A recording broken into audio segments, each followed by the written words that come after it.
Turbulent economic times, financial experts say it's important to be prepared. Gideon Hicks joining us now from Summit Planning Group. We're talking about emergency funds. How important is it for people to have one? Well, it's very important to have one, but really people need to know what it is as well. And so really an emergency fund is the first thing you want to do is set a minimum balance that your savings account does not drop below. Okay. How would you recommend, like, what amount would you say? It really varies for everyone. Okay.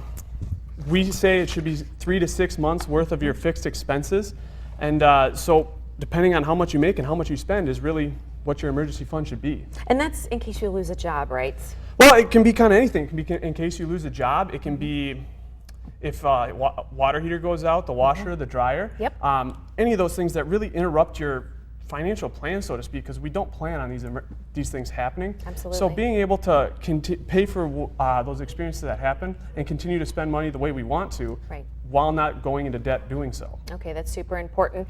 What do you think about homeowners versus renters? Do you still need that fund if you are renting a place? I think regardless you do. I mean, your car, you need new tires. If you're renting, anybody can lose their job in today's day and age. And so really, everyone needs an emergency fund, and that's really a key building block to having a financial plan, because without an emergency fund you can't have insurance, you can't have investments, because if you run out of money you can't add to those things that we need. That's so true. So for somebody watching who wants to get started, like you were saying, have that minimum set in savings, what if somebody is out there and they just think they can't afford it? What would you say to them? I would tell them that saving for an emergency fund is hard. It's not fun, it's hard.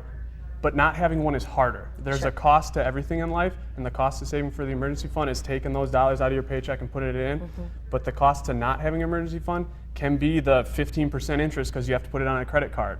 So it's above and beyond what the actual emergency fund will be. And like you and I were talking about before, when you do have one of these emergency expenses, it's like you're either going to be paying a lot more, or even more than that. Basically, if you have cash is great. If you have a credit card, it's going to be high interest. If you finance it, it may be a little lower than a credit card, but you still have interest. And then if you go to a cash advance or payday loan, you have the highest interest. It's $15 to $40 on $100 on a $100 loan. That's incredible. And so it just builds up incredibly quick. Do you think people could maybe use some of the income that they're spending on, like, say, going to the movies or that extra cup of coffee, kind of putting that kind of stuff toward an emergency fund?